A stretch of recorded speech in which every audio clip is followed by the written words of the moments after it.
పోటీలో ఎవరైనా ఉంటారండి. 2-3 పార్టీలు ఉన్నప్పుడు ప్రతి ఒక్కరు పోటీ పెట్టుకుంటారు. అది వాళ్ళ పార్టీ సిద్ధాంతం.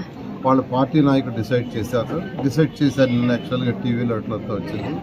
కాబట్టి ఎవరైనా పోటీ దాంట్లో అసలు ఏమి ఇదే లేదు. అయితే నారాయణ ఉండడు అనేది ఇప్పుడు నేను 2014 నుంచి 19 దాకా మినిస్టర్. నేను నెల్లూరు నుంచి కంటెస్ట్ చేయాల.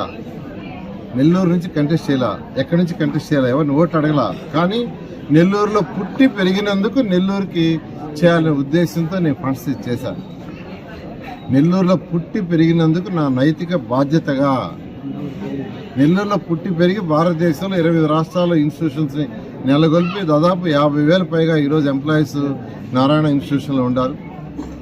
అలా చేశాను కాబట్టి, అలా ఎదిగాను కాబట్టి నెల్లూరుకి చేయాలనే దాంతో నేను చేశాను. నాకెవరు, నేను ఓటు అడగల, ఓటు తీసుకోవాలా, తెలుగుదేశం పార్టీకి చేసిన సేవ చేశారు. తర్వాత ఎలక్షన్స్ అయిన తర్వాత మా యొక్క పార్టీ అధినేత హైదరాబాద్ సెంట్రల్ ఆఫీసు, తర్వాత మన యొక్క గుంటూరులో ఉండే ఆఫీసు, 2 ఆఫీసుల్లో అనేక బాధ్యతలు ఇచ్చాడు. ఆ బాధ్యతలు చేస్తూ వచ్చాను. ఆ బాధ్యతలతోటే ఇక్కడ ప్రజలకి ఇబ్బంది కాకుండా శ్రీనివాసరెడ్డి ఇన్ఛార్జిగా పెట్టాము. నేను ఎప్పటికప్పుడు శ్రీనివాసరెడ్డితో మాట్లాడుతూ ప్రతి సమస్యను, ప్రజలకు వచ్చిన సమస్యని డిస్కస్ చేస్తూ వచ్చాను. ఆయన చక్కగా ఆయన కూడా చేశాడు. అయితే ఇక్కడ ఒక విషయం నాకు అర్థం కాని ఏంటంటే 2014 నుంచి 19 దాకా నేను మినిస్టర్ ఉంటే ఎప్పుడు కూడా ఇక్కడ ఉన్న ఎమ్మెల్యేని నేను క్వశ్చన్ చేయలా. ఎక్కడని నేను క్వశ్చన్ చేయలా. ఎందుకంటే ఇక్కడ మా చేతిలో ప్రభుత్వం ఉన్నప్పుడు బడ్జెట్ మా చేతిలో ఉంటుంది, మేం చేయాలా.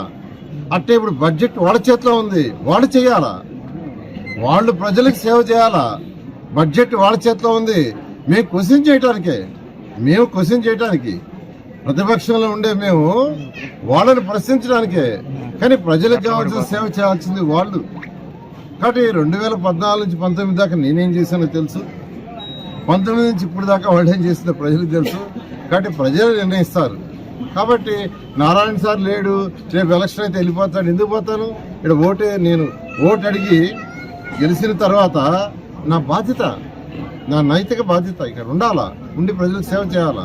నా మీద అభండాలు ఇటువంటి వాటి కోసంగా ఇవన్నీ ఒకటే గుర్తుపెట్టుకోండి. నెల్లూరు ప్రజలందరినీ రిక్వెస్ట్ చేస్తున్నా, 2014లో మిమ్మల్ని ఓటు అడగల. నేను మంత్రినయ్యా. 1993 నుంచి తెలుగుదేశం పార్టీకి సేవ చేసినందుకు నారా చంద్రబాబు నాయుడు గారు పార్టీ అధినేత నాకు మంత్రి పదవి ఇచ్చారు. కానీ రాష్ట్రానికి మంత్రి, 114 మున్సిపాలిటీస్కి మంత్రిని, అమరావతి రాజధానికి మంత్రిని, అన్నా క్యాంటీన్స్కి మంత్రిని, స్వచ్ఛాంధ్రకి మంత్రిని, ఇలా అనేక పోర్ట్ఫోలియోస్కి నేను మంత్రిని అయినప్పటికీ, నేను ఓటు అడగినప్పటికీ నెల్లూరు 54 వార్డులకి నేను చేయాల్సింది మ్యాక్సిమం చేశాను, మీ అందరికీ తెలుసు. కాబట్టి ఊరికినే నారాయణ సార్ లేడు అనేది అవసరం లేదు.